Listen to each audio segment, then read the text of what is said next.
Oi, gente. Lula cresceu numa nova pesquisa da Atlas Intel. Eu vou trazer os detalhes, inclusive da repercussão da fala da Michelle Bolsonaro, Jacques Wagner, agora afastado como líder, né? Eu vou comentar um pouco sobre isso.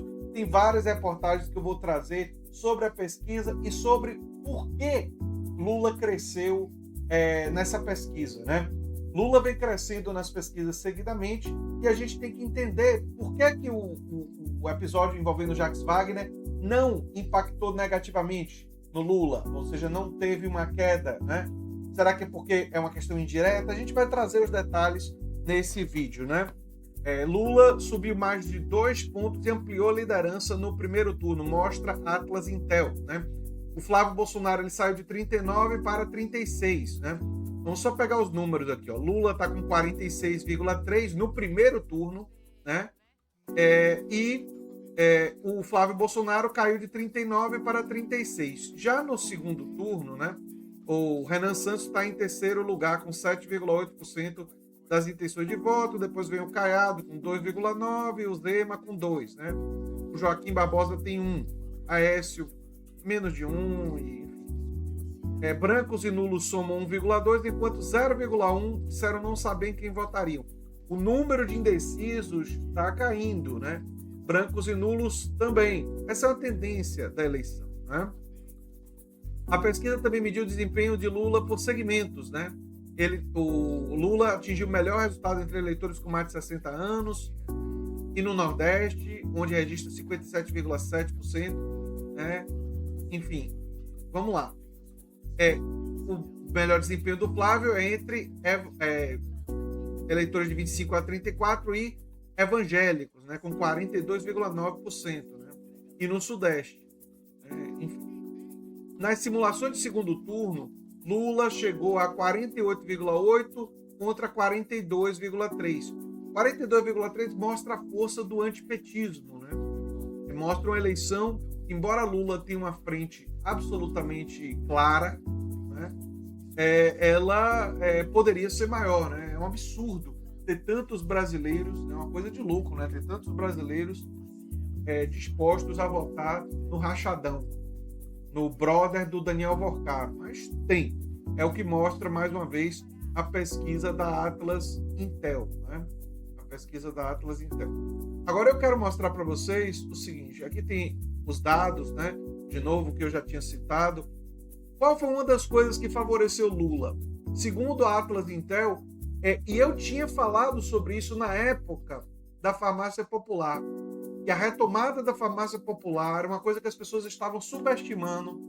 Quem quiser, vai lá para o meu vídeo, lá no início do governo Lula, quando a Nízia Trindade Lima, ministra da Saúde, antes de ser o Padilha, retomou a farmácia popular. Pois bem, é o maior acerto. O levantamento mostra que a isenção do imposto de renda também lidera a avaliação positiva, né?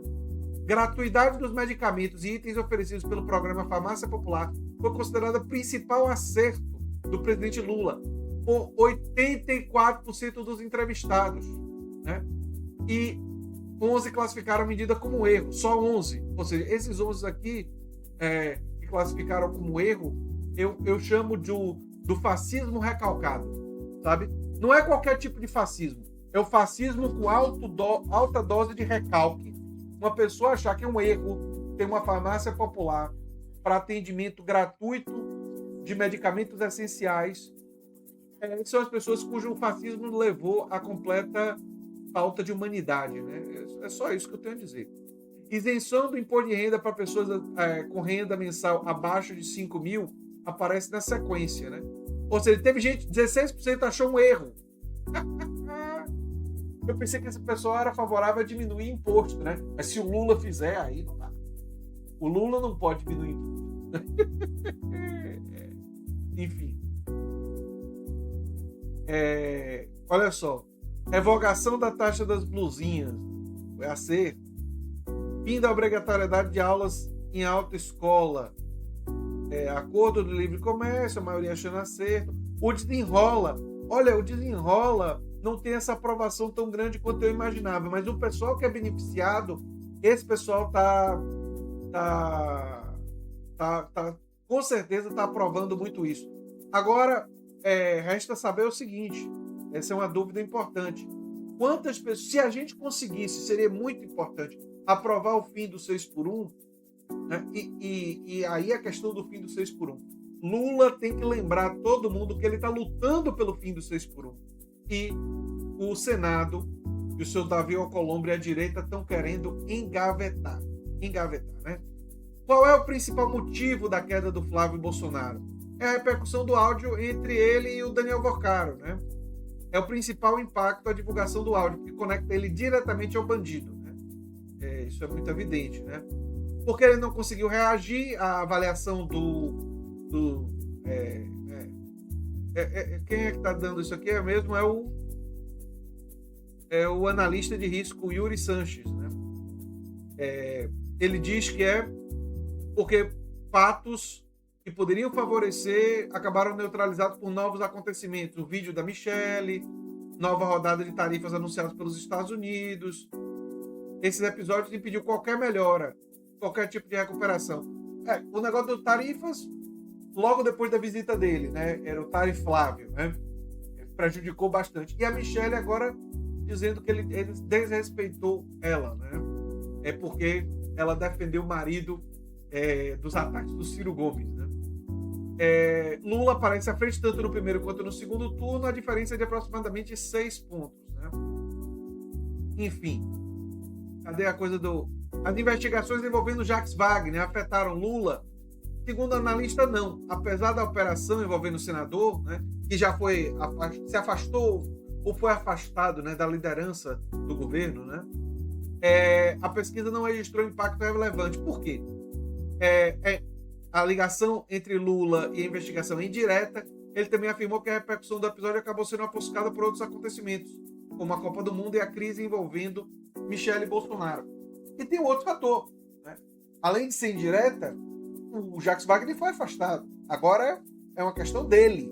Ele tem que responder por isso, né?